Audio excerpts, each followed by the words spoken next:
Louvado seja o nome do Senhor. Vamos abrir a palavra do Senhor para dar continuidade ao nosso estudo na carta de Efésios. Hoje nós vamos entrar no capítulo 2 da carta de Paulo aos irmãos da igreja de Éfeso.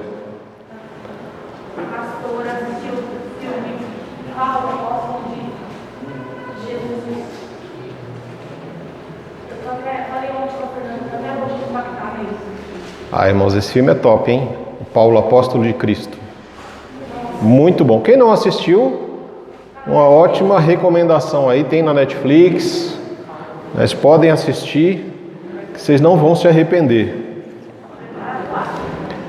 Muito boa a recomendação mesmo. Paulo, Apóstolo de Cristo. Deu até vontade, vou assistir de novo. Vamos fazer a leitura então? Efésios capítulo 2. Vocês estavam mortos por causa da sua desobediência e de seus muitos pecados, nos quais costumavam viver, como o resto do mundo, obedecendo ao comandante dos poderes do mundo invisível. Ele é o Espírito que opera no coração dos que se recusam a obedecer. Todos nós vivíamos nesse modo, seguindo os desejos ardentes e as inclinações da natureza humana. Éramos, por natureza, merecedores da ira, como os demais. Mas Deus é tão rico em misericórdia e nos amou tanto que, embora estivéssemos mortos por causa dos nossos pecados, Ele nos deu vida juntamente com Cristo. É pela graça que vocês são salvos, pois Ele nos ressuscitou com Cristo e nos fez sentar com Ele nos domínios celestiais, porque agora estamos em Cristo Jesus. Portanto, nas eras futuras, Deus poderá apontar-nos como exemplos da riqueza insuperável da sua graça, revelada na bondade que Ele demonstrou por nós em Cristo Jesus. Vocês são salvos pela graça, por meio da fé. Isso não vem de vocês, é uma dádiva, é um dom de Deus. Não é uma recompensa pela prática de boas obras, mas para que ninguém se glorie e venha a se orgulhar, pois somos obra-prima de Deus, criados em Cristo Jesus a fim de realizar as boas obras que Ele de antemão planejou para nós.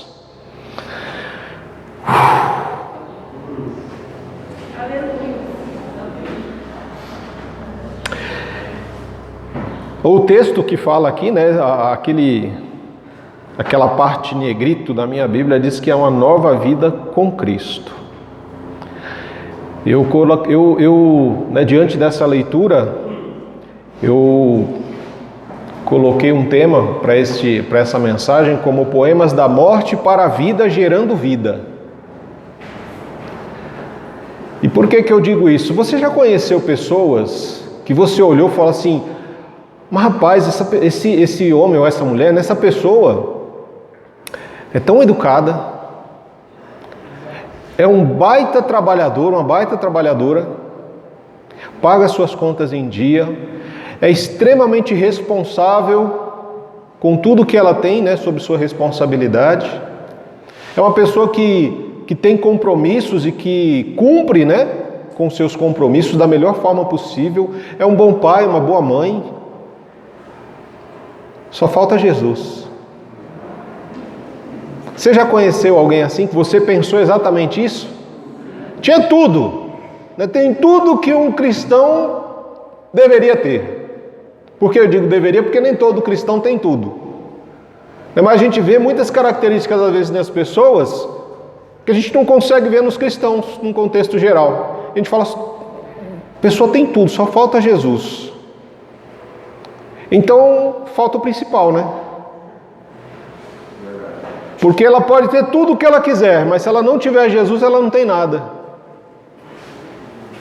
Eu vejo pessoas, tem até aquelas frases, né, que a gente vê no Facebook lá, que fala, você pode viver Você pode passar nesse mundo, né, viver uma vida sem dinheiro, sem casa, sem família, até sem saúde, mas sem Cristo você não tem como viver nesse mundo. Porque se você viver sem Cristo nesse mundo, você não vive. E é exatamente isso que o apóstolo Paulo ele começa a dizer para nós. Esse trecho que nós lemos, irmão, do verso 1 até o verso 10, ele pode ser separado em duas partes, né? Quando nós vemos no verso 1, ele fala que estávamos mortos. E aí quando a gente olha o verso 4 e 5, ele diz que Deus nos deu vida. Então nós podemos separar em duas partes.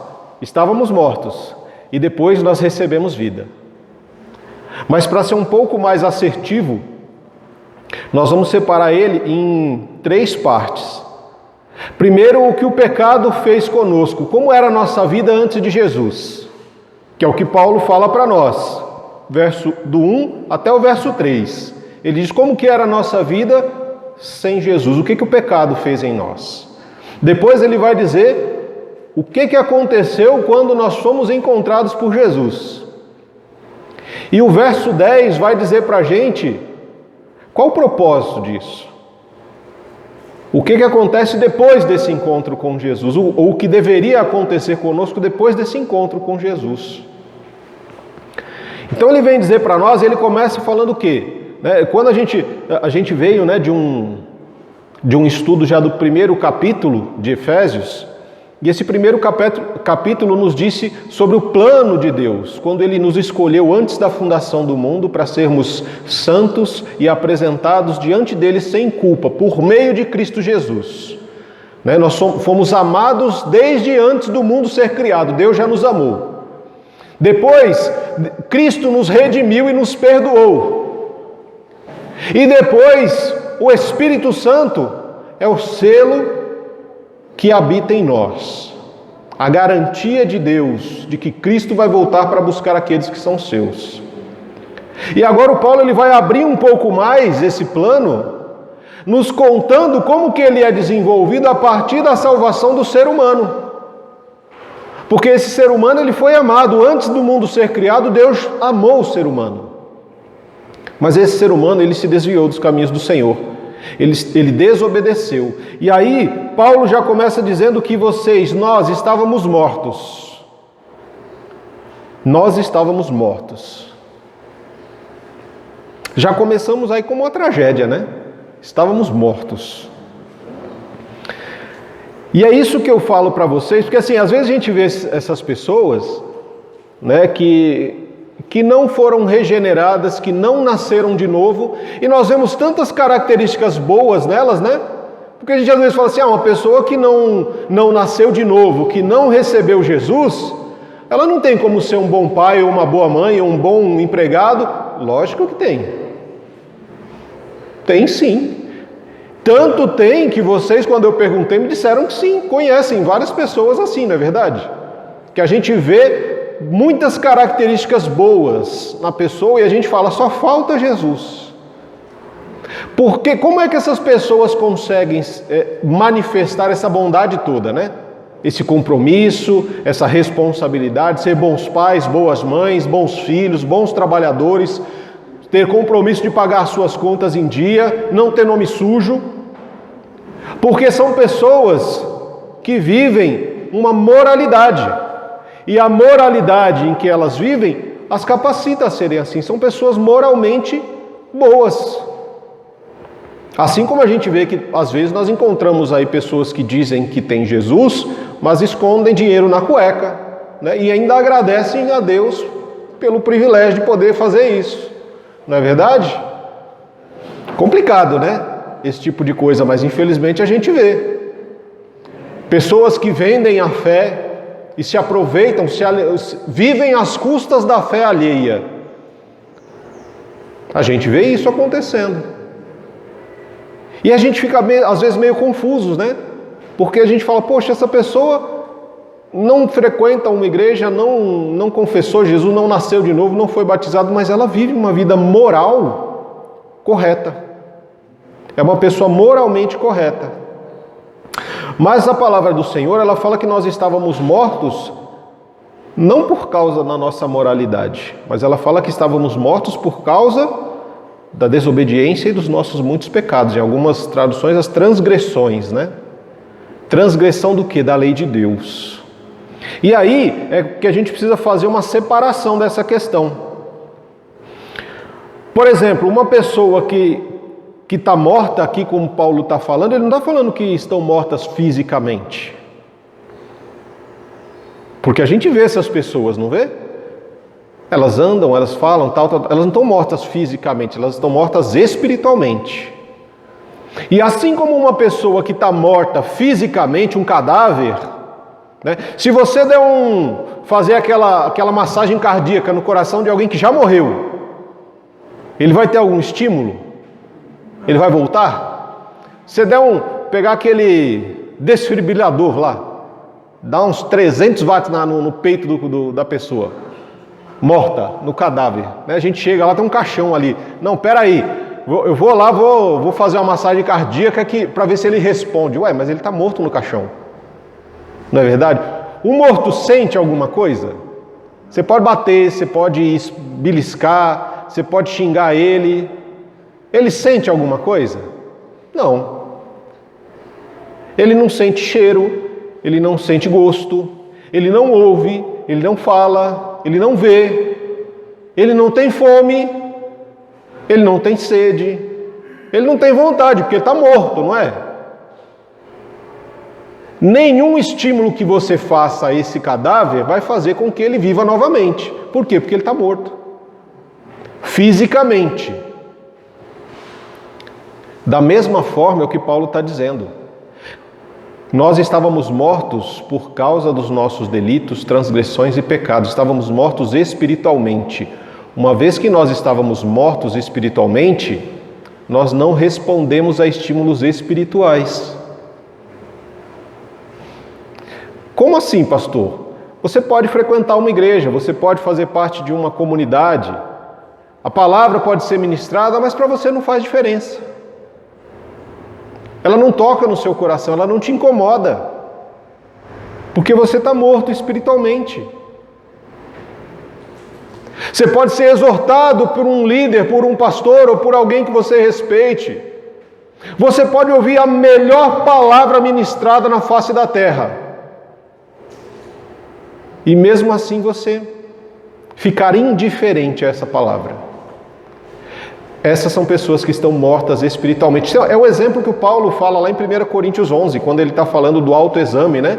E ele diz que tem pessoas no reino, né, nas igrejas, que estão fracas, e ele não está falando fisicamente, ele está falando espiritualmente.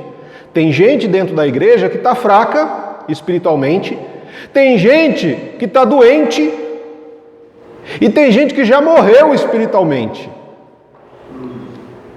Está fisicamente dentro de uma igreja, fala de Jesus, ouve a mensagem, mas ela não toca mais o seu coração, não fala mais a sua mente, não provoca mais nada nele. Por quê? Porque ele está como se fosse um cadáver espiritual. Assim como a morte física separa o corpo da alma, a morte espiritual separa o ser humano de Deus. E quando a gente fala de morte, é exatamente isso. A morte, ela é uma separação, né? E o salário do pecado, como o próprio apóstolo Paulo nos diz em Romanos 6:23, é a morte.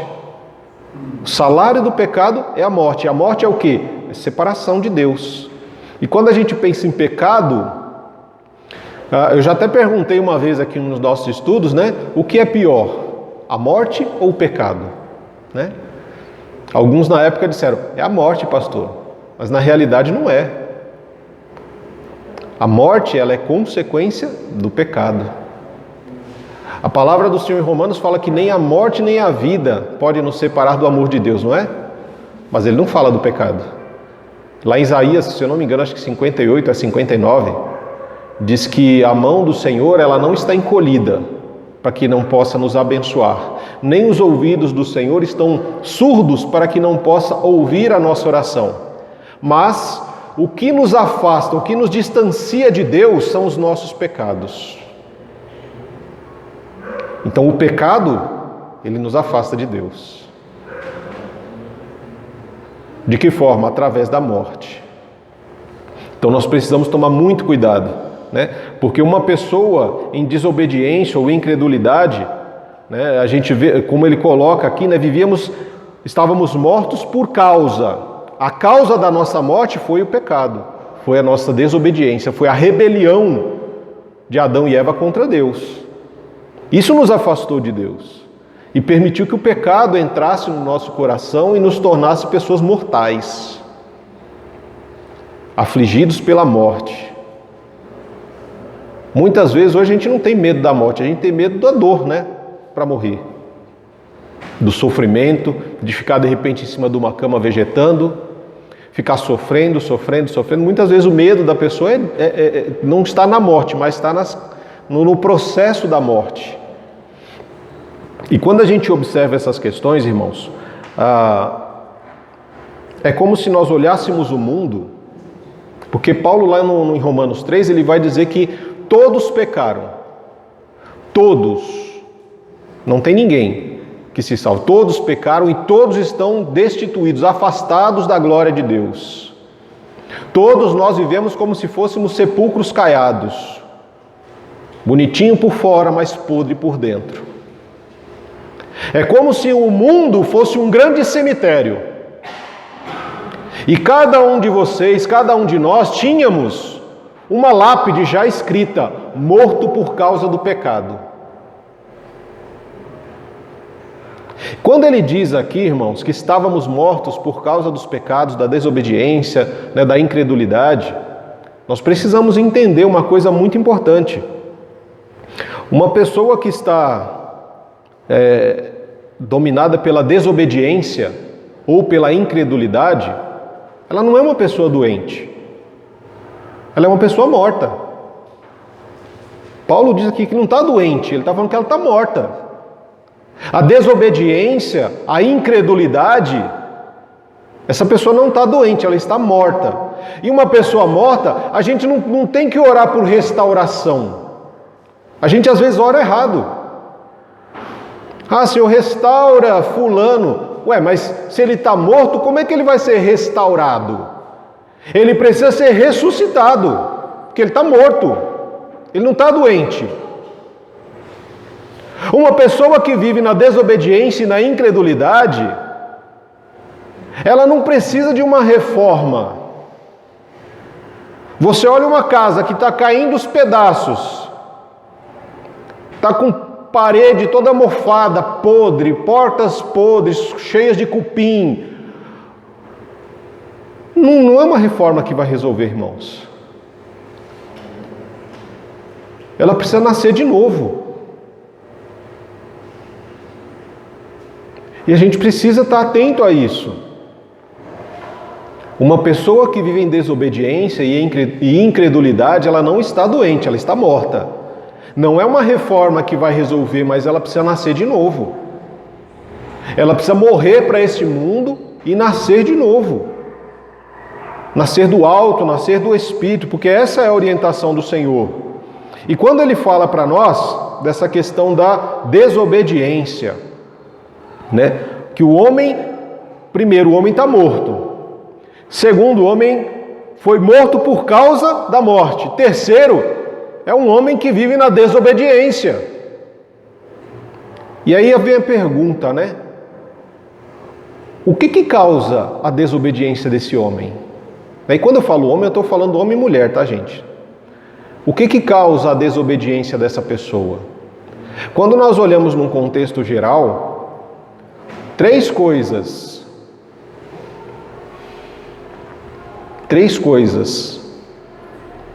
causam a desobediência no ser humano. Num contexto geral, eu colocaria 4. Eu vou falar das 3 gerais e vou falar da que eu colocaria mais. O mundo, a carne e o diabo. Essas são as 3 gerais. Tem até um livro do Russell Shedd, muito bom, é fininho, irmãos, fininho o livro. Ele fala do mundo, a carne e o diabo. E ele pega textos bíblicos, ele explica tintim por tintim, como que é a ação do mundo na vida do crente, como que é a ação da carne na vida do crente, como que é a ação do diabo na vida do crente. Esses três inimigos que nós temos, eles nos levam à desobediência. Quando a gente pensa no mundo, nós estamos falando de um sistema todo orquestrado, um sistema maligno. Ele até fala o príncipe do ar, né? Quando ele fala. Quando o ar, ele está falando da atmosfera, daquilo que envolve o mundo. O mundo em que nós vivemos é um mundo que a própria palavra diz que jaz no maligno. O mundo jaz no maligno. E é esse sistema do mundo que procura corromper a mente e o coração do cristão. Ele procura nos corromper pela política, pelas questões sociais, pelas questões religiosas, pelos relacionamentos, pela economia. Nós somos oprimidos dia após dia, irmãos. Se você liga o jornal, dia após dia, aumento da gasolina e do gás de cozinha. Aí você fala de novo. Aí quando você pensa, está se recuperando daquele golpe, então, aumento da luz, aumento do desemprego, aumento do número de pessoas que estão vivendo no Brasil com fome, dobrou do ano passado para cá. São mais de 20 milhões de pessoas com fome. E tem 24 milhões e meio de pessoas que não sabem o que vão comer amanhã. É muita opressão. E aí a gente pensa no reino, como que nós podemos manifestar o reino nessas questões? Quando olhamos a questão política e social, onde eles colocam em xeque a família, a célula máter da sociedade. Não, família já não é mais isso que vocês entendiam, agora família é uma coisa diferente. A formação da família deve ser outra. Não funciona. Quando vemos as questões, não, vamos buscar a religião. E aí a gente vê várias denominações que vendem Jesus, que negociam a fé, que são falsos profetas, que falam de um evangelho sem cruz, sem arrependimento, de um evangelho que você pode vir do jeito que você tiver, desde que você dê o seu dízimo e a sua oferta. Você não precisa mudar, não. Você pode continuar nessa miséria de vida que você vive, que está tudo bem. Mas você tem que dar o dízimo e a oferta. Nós voltamos praticamente aos tempos de Lutero, com as indulgências. Isso é absurdo, irmãos. É o sistema que nós vivemos hoje, é o sistema do mundo. E é esse sistema que quer corromper a nossa mente e o nosso coração.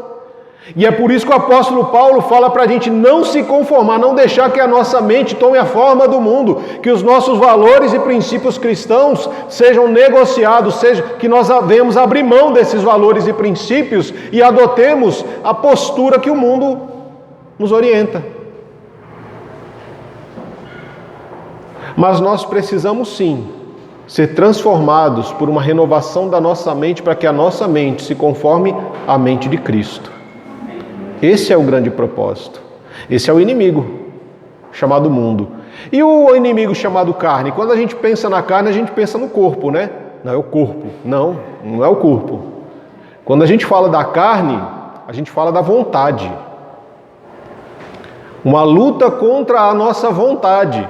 Porque é essa vontade nossa que quer corromper a nossa mente e o nosso coração e levar o nosso corpo a servir no mundo, a servir aquilo que Satanás mais gosta, a depravação sexual, as orgias, a contaminação do corpo com bebidas, com sexo ilícito, com drogas e por aí afora.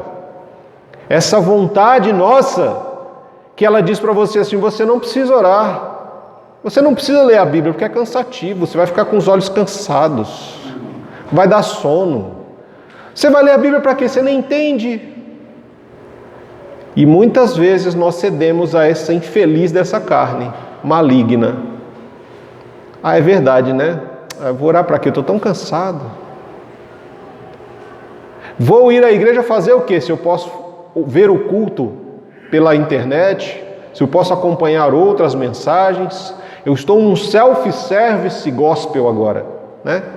Eu não preciso mais ficar preso à minha igreja, aquela pequena igreja. Eu posso chegar a qualquer horário na internet e escolher qual pastor eu quero ouvir hoje, qual mensagem me agrada mais. Ah, eu estou meio triste, eu quero uma mensagem hoje que seja uma mensagem de prosperidade, de vitória. O apóstolo Paulo falou lá em Timóteo que nos últimos dias nós procuraríamos mestres por causa da coceira dos nossos ouvidos, que a gente está coçando o ouvido para ouvir coisa que a gente quer, que nos agrade, que massageie o nosso ego. Então a gente abre mão de estar na comunidade para ouvir A, B ou C. Tem muita gente boa, irmãos, que ministra a palavra na internet. Não estou dizendo contra esses irmãos que ministram, eu estou dizendo contra uma boa parte dos picaretas que se dizem pastores, pastoras, bispos, evangelistas ou qualquer outra coisa que eles usam, né? Não procure ouvir pastores, procure ouvir Jesus. Procure ouvir a palavra, procure ouvir aquilo que o Senhor tem a falar com você. Porque às vezes a gente está meio, estou meio para baixo, eu quero ouvir uma mensagem que vai me elevar mais. Isso é um evangelho superficial. O evangelho que não incomoda a mente nem o coração, isso não é um evangelho. Um evangelho que não transforma a nossa vontade, não é evangelho. O verdadeiro evangelho é aquilo que faz, como o Jeremias falou, lá no capítulo 13, verso 23, quando ele fala, olha, o etíope ele não consegue mudar a cor da sua pele, e nem o leopardo consegue mudar as suas pintas, porque eles não têm força o suficiente contra aquilo que faz parte da natureza deles. Assim também eu e você, nós não conseguimos vencer a nossa carne, não conseguimos vencer o mundo e não conseguiríamos vencer o diabo se não fosse pelo poder do Espírito Santo habita em nós. E o último inimigo que a gente coloca, dos gerais, é o diabo. Esse eu nem preciso falar muita coisa.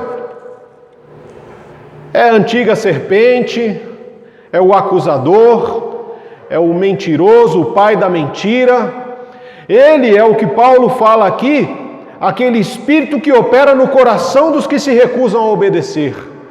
É o que o Paulo está falando no verso 2 aí. É o diabo, esse espírito maligno, que opera no coração das pessoas que se rebelaram contra Deus, que resistem à palavra de Deus, que são incrédulos quanto às coisas do reino. E é tão interessante que às vezes a pessoa não acredita no diabo. E ele se aproveita disso. Bem, se você não acredita no diabo, você também não vai precisar acreditar em Deus. Então o diabo para ele está ótimo assim. Você não precisa acreditar nele. O fato de você não crer no diabo não quer dizer que ele não vai agir na sua vida. Irmãos, presta atenção numa coisa. Nós temos muitas vezes um entendimento errado de que pessoas endemoniadas são apenas aqueles que babam, que falam grosso, que têm uma força absurda e que saltam muito alto. Mas quando Satanás entrou em Judas, ele não babou, ele não falou grosso, ele estava sentado na mesa com Jesus, ele simplesmente, educadamente se levantou, saiu e foi vender Jesus. Você não vê o Judas babando, você não vê ele falando alto, Senhor, agora eu vou... Não. E por que você ainda vive com essa mente tacanha, essa mente antiga, achando que o diabo ele só vai se manifestar se for dessa forma? Ele mata, ele rouba, ele engana, ele adultera, ele mente, tudo usando o desejo da sua carne, porque é a forma como ele faz. Nós somos pressionados externamente pelo mundo, internamente pela nossa carne, e interna e externamente pelo diabo, porque ele usa tudo isso a favor dele e contra nós. E aí o quarto inimigo, que aí é uma colocação minha, sou eu mesmo. É o meu ego, é a minha vaidade, é o meu orgulho. Talvez desses quatro inimigos esse seja o pior, o meu eu. Porque o apóstolo Paulo fala lá, Tiago, ele fala, olha, se você se aproximar de Deus, o diabo vai se afastar de você. Mas é uma coisa que você precisa querer. É uma decisão que você toma. Pastor, o diabo está deitando e rolando lá em casa. Ué, você deixou ele entrar? Você deu lugar para ele no sofá. Deu a cabeceira da mesa para ele se assentar. E deu um espaço entre você e a sua esposa para ele dormir. Você quer que ele faça o quê? Ele vai deitar e rolar e vai virar um inferno a sua casa. O que eu faço, pastor? Aproxime-se de Deus e Ele vai se afastar de você. À medida que você se aproxima da luz, as trevas vão sendo dissipadas. Agora, se você cede aos desejos da tua carne de não orar, de não buscar, de não ter comunhão, de viver uma vida cristã superficial e apenas virtual, desculpa. Em tempos de pandemia, essa busca virtual, ela se justifica. Mas essa retomada agora que nós estamos tendo, é para a gente retomar principalmente os momentos de comunhão, de estar presencialmente junto nas reuniões com os nossos irmãos, de assumir o nosso compromisso por orar e interceder pela vida dos nossos irmãos, de cuidar uns dos outros, de amar uns aos outros, de levar as cargas uns dos outros, de suportar uns aos outros. É isso que vai nos fazer alcançar um coração de humildade, de serviço, nos humilharmos de volta à cruz. Mas, ele diz que nós estávamos mortos. Não é verdade? Estávamos mortos por causa da nossa desobediência, por causa dos pecados que havíamos cometido. E o morto não tem como ressuscitar sem Jesus.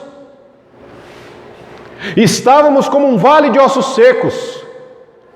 Mas à medida que o Espírito foi sendo ministrado ali, o poder do Espírito Santo foi sendo ministrado na vida de homens, de mulheres, de crianças, de jovens, de adolescentes, de idosos, foi se fortalecendo espiritualmente. E à medida que nos fortalecemos espiritualmente, nós também somos fortalecidos fisicamente.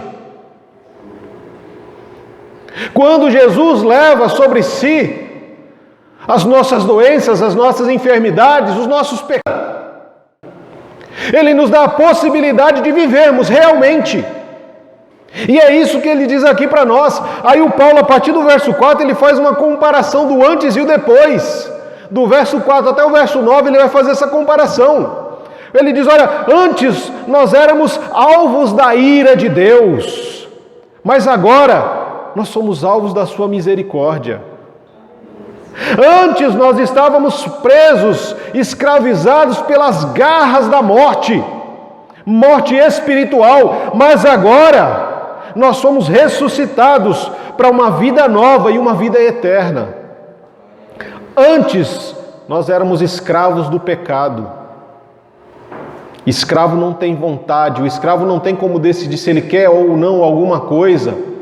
É aquela questão, a nossa natureza é uma natureza pecaminosa. Então eu não tenho como decidir pelo bem. A minha decisão é sempre pelo mal, é sempre pelo egoísmo, é sempre pelo eu. É sempre pelo meu ego as minhas decisões. Mas, antes eu era escravo do pecado, mas agora não. Agora eu sou salvo pela graça de Deus. Antes eu caminhava na estrada da desobediência. Mas agora, nessa caminhada, eu compartilho da companhia de Jesus. O antes e o depois. Antes mortos, depois vivos. E só Deus, por meio de Jesus, pode nos dar vida. Pastor, então quem não recebeu Jesus está morta espiritualmente. É uma pessoa morta espiritualmente. Fisicamente ela está bem, né? Consegue ter uma vida moral boa, mas espiritualmente ela está morta. Ela não consegue compreender as coisas espirituais. Por quê? Porque ela é carnal. É uma pessoa que está viva carnalmente, fisicamente. Espiritualmente é uma pessoa morta. E ela precisa nascer de novo. Não adianta querer reformar, colocar um band-aid. Não adianta querer colocar um remendo.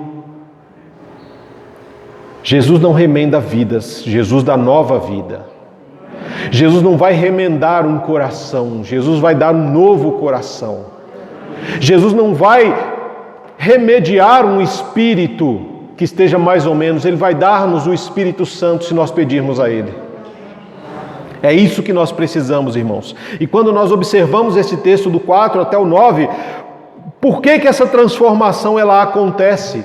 Como que ela acontece? Primeiro, porque nós somos amados. Primeira coisa que ele diz é que ele nos amou. Ele estendeu a sua misericórdia para nós. O amor de Deus para conosco é manifestado na misericórdia e na graça que nos é estendida. A misericórdia, talvez você tenha dúvida, irmãos. Misericórdia quer dizer miséria e cardia, são duas palavras, né? A miséria humana e o coração. Deus acolhe a nossa miséria no coração dele, que é um coração bondoso. E quando ele nos acolhe no seu coração, ele olha para mim e olha para você, e nós éramos dignos da condenação eterna. Mas ele não nos condena, ao contrário, ele nos estende a graça. A graça é um favor imerecido. É algo que você recebe que você não merecia, e você sabe que não merecia. É quando nós somos amados, quando a gente faz o pior para alguém e essa pessoa continua nos amando. Sabe aquele negócio? Você brigou, xingou, falou mal da pessoa e ela te abraça, ela te acolhe e ela ora por você. Ela estende o amor. Isso é graça. Graça às vezes a gente não entende e a gente fica querendo retribuir a graça. O que eu posso fazer, já que você fez isso por mim? O que eu posso fazer?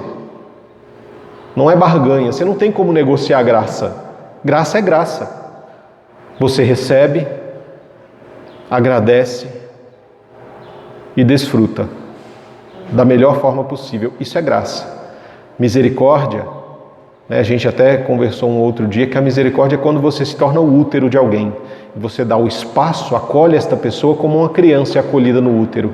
E ela tem espaço para crescer, para se fortalecer, para se alimentar. Ele fala também, em segundo lugar, que Deus nos ressuscitou. Lá no verso 5. Nós estávamos mortos, mas quando passamos a crer em Cristo, nós passamos da morte para a vida. No verso 6, ele diz que ele nos exaltou, ou seja, nós não éramos nada. Mas aí o Senhor nos exaltou, e a palavra fala para nós, no verso 6, que Ele nos fez nos assentar nos domínios celestiais com Jesus. Passamos de mendigos a príncipes e princesas. Passamos de mortos a vivos. Passamos de uma caminhada de desobediência a uma caminhada ao lado de Jesus. Ou melhor, atrás de Jesus, né? Porque Jesus nos chama para segui-lo e não para andar do lado dele. E ele nos guardou, verso 7 até o verso 9. Ele nos guarda como uma propriedade dele. Eu e você antes éramos escravos do pecado, mas foi pago o preço do sangue de Jesus. E agora nós somos de Deus, somos o povo de Deus, somos a igreja, a noiva de Cristo. Somos guardados. E o guardar, quando ele coloca aqui, irmãos, é estar debaixo dos olhos daquele que nos detém. Quando a gente ouve, por exemplo, eles falam assim, guarda a palavra no seu coração. Guardar a palavra não quer dizer que você tem que guardar ela numa gaveta, mas é guardar no seu coração. De que forma? Que ela esteja sempre diante dos teus olhos. E com isso Paulo fala que nós somos salvos. Salvos pela graça. Lembra que graça não é uma recompensa que você recebe por você ter feito alguma coisa, mas é um presente que nós recebemos. Graça, ela nos tira da morte e nos leva para a vida, nos tira da escuridão e nos leva para a luz. A graça, quando nós pensamos na questão da salvação, ela primeiro nos livra da condenação do pecado. Depois, ela vai nos livrando do poder do pecado sobre a nossa vida, à medida que nós vamos sendo santificados. Porque nós somos libertos da condenação porque fomos justificados em Cristo, pelo sangue de Jesus. E aí, como é que a gente vive isso? Como é que a gente vive a graça? Diariamente, por meio da palavra que vai limpando o nosso coração e a nossa mente. Vai moldando o nosso coração e a nossa mente para que tenhamos a mente de Cristo e para que o nosso coração possa bater no ritmo do coração de Cristo. Então, à medida que isso vai acontecendo, nós vamos sendo santificados até o momento em que nós seremos glorificados, quando receberemos um corpo transformado, um corpo como o corpo de Cristo, para habitarmos eternamente com Ele. A salvação, amados, ela não vem de mim, não vem de você. Nós não podemos fazer nada para nos salvar. Lembra que eu falei do etíope? Ele não consegue mudar a cor da pele dele. Ele nasceu negro, ele vai morrer negro. O leopardo, ele não vai conseguir tirar as pintas. Eu quero não ter pinta nenhuma. Ele não consegue. Assim é da mesma forma com a salvação. Eu e você não conseguimos nos salvar. Salvar de quem, pastor? Porque quem precisa de salvação é quem está perdido. Exatamente. Nós estávamos perdidos, mortos. É como a descrição de Ezequiel, capítulo 16, quando ele fala que nos foi dado a luz, nós nascemos e fomos largados em uma poça de sangue. Nem o cordão umbilical nos foi cortado. Fomos abandonados ao frio, ao calor, ao relento, à disposição de toda e qualquer intempérie da vida. Mas Deus olhou para nós com olhos de misericórdia e graça. Nos acolheu, nos limpou, cortou esse cordão umbilical, nos deu um novo nome, nos deu uma nova veste. Ele nos acolheu, nos abraçou, irmão. Sabe aquela volta do filho pródigo? É mais ou menos isso. O pai, quando ele abraçou o filho, ele não estava pensando que o filho estava sujo, fedido, fedendo a comida, a lavagem de porco. Não pensou se ele estava machucado. Não, ele simplesmente acolheu num abraço, para que ele se sentisse amado. E em seguida, primeiro ele acolhe. E em seguida, ele fala, olha, traz uma nova veste para ele. Põe uma sandália nos pés. Dá o anel, coloca a autoridade sobre ele de novo. E pega um novilho gordo lá para a gente fazer uma festa hoje.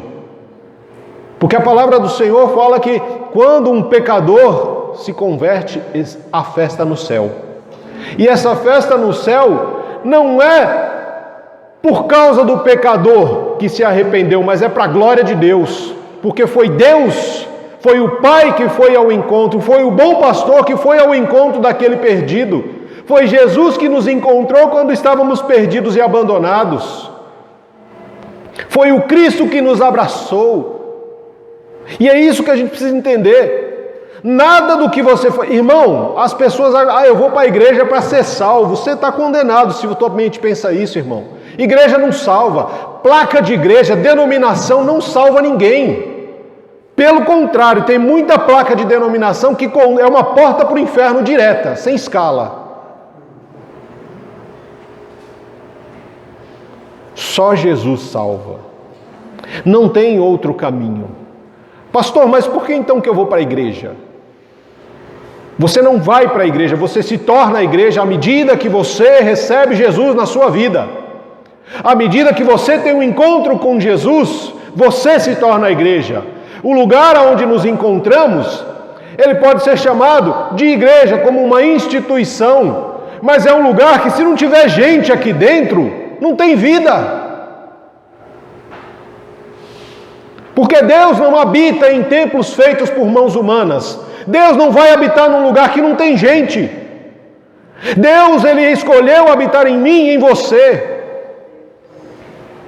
Ele cria um mundo para que o ser humano habite e se relacione com o mundo.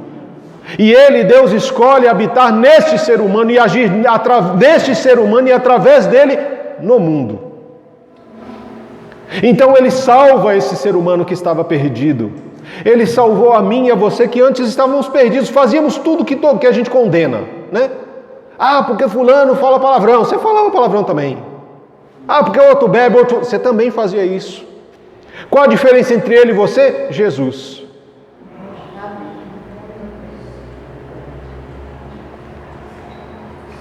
Ir à igreja não salva, só Jesus salva. Participar da ceia, se eu não participar da ceia eu vou perder a salvação. Como é que você vai perder o que você não tem? Se a sua mentalidade é assim, você não foi salvo ainda. Porque uma pessoa que fala para mim, olha, eu preciso ir para a ceia. Por que, irmão, que você participa da ceia? Lembra que Paulo fala que a gente precisa discernir o corpo e o sangue de Cristo. Porque senão nós estamos condenando a nós mesmos.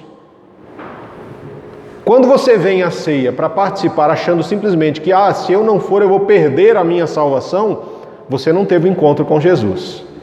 Você pode ter tido encontro com qualquer outra entidade aí. Até com o próprio Satanás. Mas não com Jesus. Porque uma vez que você foi salvo por Jesus, nada pode nos separar do amor de Deus. Uma vez salvo por Jesus, salvo eternamente. Quando é que termina a eternidade? É quando você vai terminar a sua salvação.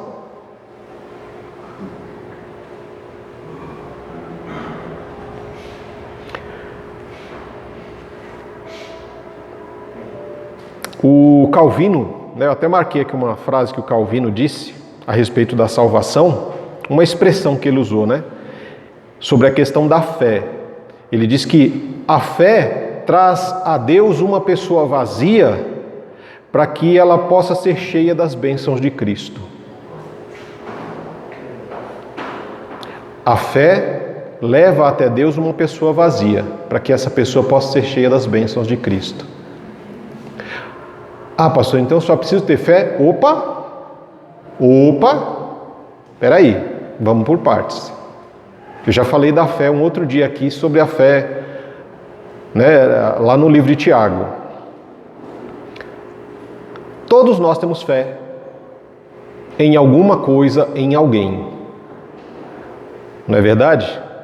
E a gente precisa estar muito atento nessas questões. Quando Paulo fala dessa questão de que vocês são salvos pela graça por meio da fé, e isso não vem de vocês, mas é um dom de Deus. Vocês recebem um dom de Deus, que é a fé. Qualquer fé não, uma fé especial, chamada uma fé salvadora. É uma fé em Cristo. É essa fé que salva. É esta fé que deve crescer no nosso coração e nos fortalecer. Porque a fé em si, irmãos, ela pode ser um objeto de qualquer coisa. A gente pode ter fé em qualquer coisa.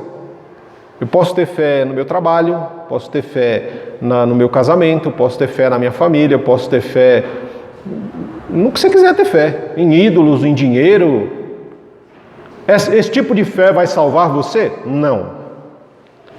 Somente a fé naquele que é o caminho, a verdade e a vida que vai te conduzir. A salvação, irmão, não é para você ir para o céu. Porque as pessoas acham, eu estou salvo, fui salvo por Jesus para ir para o céu. Não, peraí. Deixa eu voltar um pouquinho, quando a gente pensa na questão do discernir, o corpo e o sangue de Jesus na ceia, é entender o sacrifício que Ele fez por nós. Porque eu falei que as pessoas não discernem e estão condenando a si próprias. Quando você discerne é que você entende que o sacrifício de Jesus naquela cruz, quando Ele morreu, era você que deveria estar lá. E ali foi estabelecida uma aliança eterna. Ali foi nos dado o direito de nos tornarmos filhos e filhas de Deus, a partir do momento que recebemos Cristo em nossa vida, e entregamos a nossa vida a Ele. E essa salvação, ela não é uma salvação só para você ir para o céu. Ir para os lugares celestiais é consequência dessa salvação. O objetivo principal de nós sermos salvos é para que a gente possa se parecer mais com Jesus. E as dificuldades, as lutas, os sofrimentos, as dores, as circunstâncias que nos cercam, tudo isso contribui para que eu e você possamos nos parecer mais com Jesus. Pastor, mas para que essa salvação aí ela acontece em nós, né? Quando você olha o verso 10, ele diz uma coisa importante: nós somos obra-prima de Deus, criados em Cristo Jesus, a fim de que, ou seja, com o objetivo de realizar as boas obras que de antemão Ele planejou para nós. Essa palavra que ele traduz como obra-prima, alguns traduzem como feitura de Deus, somos feitura de Deus, né? Essa palavra grega, ela é a palavra poema.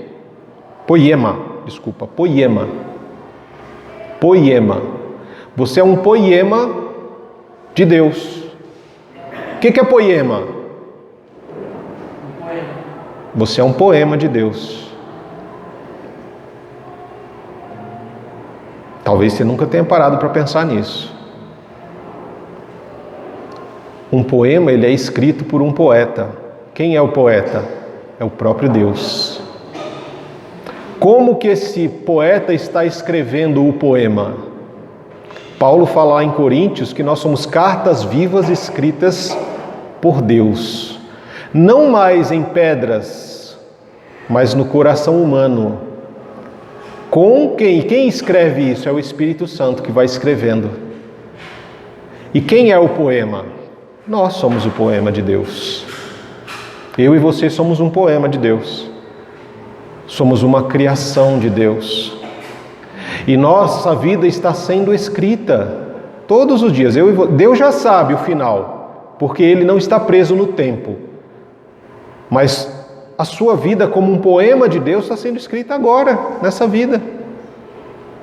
Tudo que você já viveu foi um poema que Deus está escrevendo. O livro da sua vida é um poema para Deus, que Deus está escrevendo por meio do Espírito Santo. E um poema, ele tem a capacidade de nos fazer chorar, de nos emocionar, de nos levar a uma transformação, de nos fazer sorrir, de nos fazer nos sentirmos mal muitas vezes. Essa obra-prima, ela é exclusiva de Deus. Você é um poema exclusivo de Deus. Não existe outra pessoa na face da Terra ou em nenhum outro planeta que seja igual a você. As pessoas falam de clonagem humana, né? Não tem como clonar o ser humano. Não tem como clonar um poema de Deus. Eu e você, nós somos um poema de Deus. Nós somos salvos para que nós venhamos a nos parecer mais com Jesus. E como é que nós fazemos isso? Nós não fazemos, é Ele quem faz. Deus é que vai fazendo isso em nós. Por isso que é a obra de Deus. E o que nós ouvimos muitas vezes são pessoas falando assim: nós precisamos fazer a obra de Deus. Eu já falei isso aqui também outra vez, né? O que é a obra de Deus? Aí se você pergunta para alguns irmãos, ele fala que é para construir igreja, que é para construir banco, para fazer, né? Para evangelizar, para não sei o que, e tal, para pregar. Não, isso não é a obra de Deus. A obra de Deus é transformar a mim, a você, a nós, a imagem e a semelhança de Cristo. É trazer de volta essa imagem e semelhança de Cristo na nossa vida. À medida que Ele vai fazendo isso, você é uma obra de Deus. Você é a obra de Deus. Eu sou a obra de Deus. Nós somos a obra de Deus. Nós somos o poema de Deus que Ele está escrevendo. E à medida que Ele vai escrevendo este poema, que Ele vai trabalhando em mim, em você, essa é a obra de Deus. Quanto mais de Cristo aparecer na minha e na sua vida, mais essa obra está perto de ser completada. Porque em Filipenses 1, acho que 16, ele diz o quê? Que aquele que começou a boa obra, ele é fiel, justo, para terminá-la até o dia da volta de Cristo. Ele começou um poema na minha vida. Não está pronto. Aos meus olhos, aos dele já. Mas aos meus olhos ainda não está pronto. Porque eu não consigo enxergar nem daqui 5 minutos. Mas ele já sabe. E ele me ajuda a escrever, né? Ele vai me conduzindo por meio do Espírito Santo a escrever esse lindo poema. As pessoas, quando olhavam, por exemplo, para Abraão, viam um velho que tinha um desejo de ser pai com 100 anos. Maluco, né? E Moisés, então, que largou a riqueza do Egito para esperar uma herança eterna. E o João, o Tiago, principalmente o João, né? Filhos do trovão. À medida que Deus foi escrevendo um poema na vida dessas pessoas, aquele velho que queria ser um pai com 100 anos, ele foi reconhecido como o pai da fé. Aquele que havia abandonado as riquezas se tornou nada menos do que o amigo de Deus, Moisés. E o João, filho do trovão, Deus escreveu um lindo poema e transformou um filho do trovão num discípulo amado.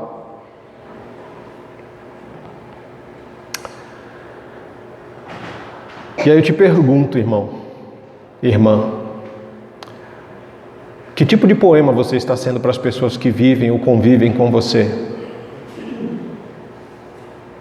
Porque à medida que Deus vai fazendo uma obra na sua vida, vai escrevendo um poema através da sua vida, alguém está lendo este poema. Quem? Todas as pessoas que olham para você. Imagina que você é uma carta viva, uma carta que anda, uma carta que é lida por toda e qualquer pessoa.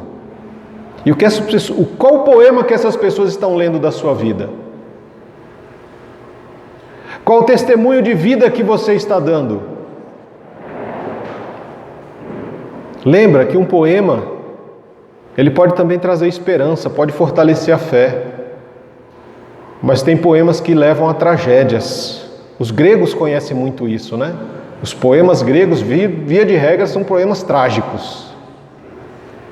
Será que você está sendo um poema trágico na vida de alguém?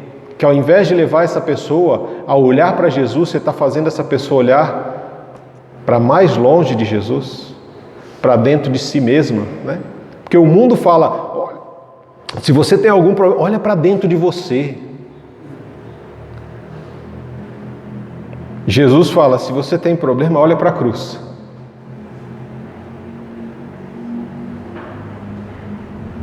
A resolução dos nossos problemas, a nossa vida, não está dentro de você, está na cruz.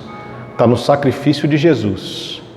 Está nessa entrega de amor lá naquela cruz.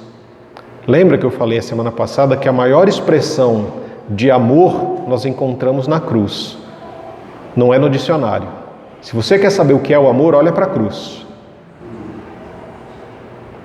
Agora, a maior expressão de poder é quando Cristo é ressuscitado. E lembra que esse mesmo poder que ressuscitou a Jesus dentre os mortos é o mesmo poder que habita em mim e em você e que está escrevendo em nós um novo poema de Deus. Através da sua vida, você pode gerar vida para outras pessoas. Por isso que eu falei no começo, né? Que para mim isso aqui é um poema da morte para a vida, gerando vida e não morte. Porque nós estávamos mortos, mas recebemos vida em Jesus. E Jesus escreve esse poema para que eu e você possamos gerar vida em outras pessoas.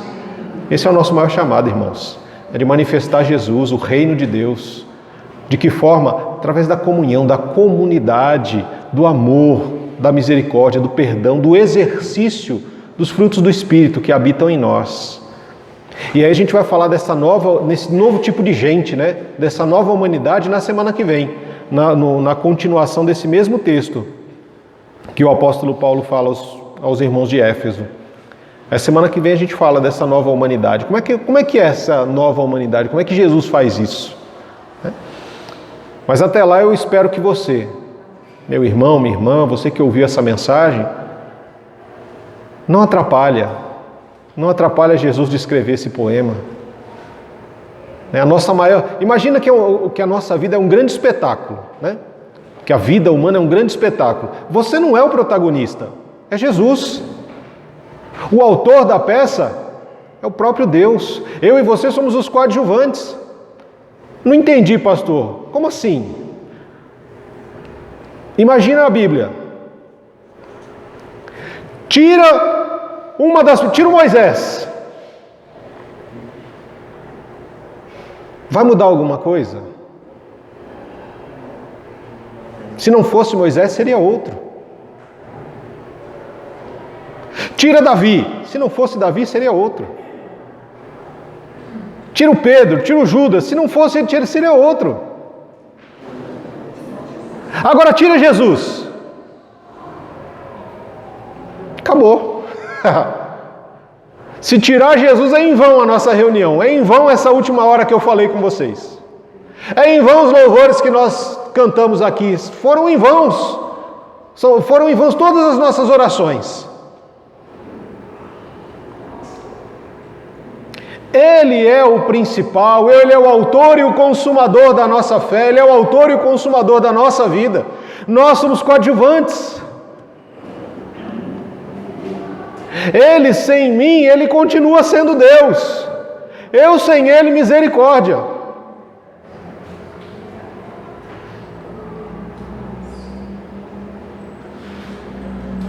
Poemas da vida para a morte gerando vida, somos nós esses poemas. E existem muitos outros poemas que ainda estão vivendo mortos espiritualmente, porque ainda não ouviram a voz de Jesus, não tiveram um encontro com Jesus, e eu e você somos chamados a declamar este poema para essas pessoas, para esses nossos irmãos. Como é gostoso pensar que eu sou um poema de Deus. Como é bom pensar que Deus, Ele transforma a minha vida para agir através da minha vida na vida de outras pessoas. Como é bom pensar que Ele está fazendo isso com você, meu irmão, minha irmã. Ele está transformando a sua vida, a sua mente, o seu coração, para que você possa ser um instrumento nas mãos dEle para abençoar outras pessoas. Louvado seja o nome do Senhor. Eu te convido a orar comigo nessa hora. Que tipo de poema você tem sido na vida das pessoas ao seu redor? Lembre-se que sempre existe uma folha em branco para se escrever um poema.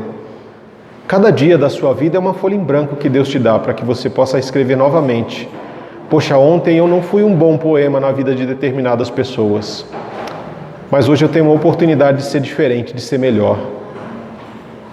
Obrigado, Senhor.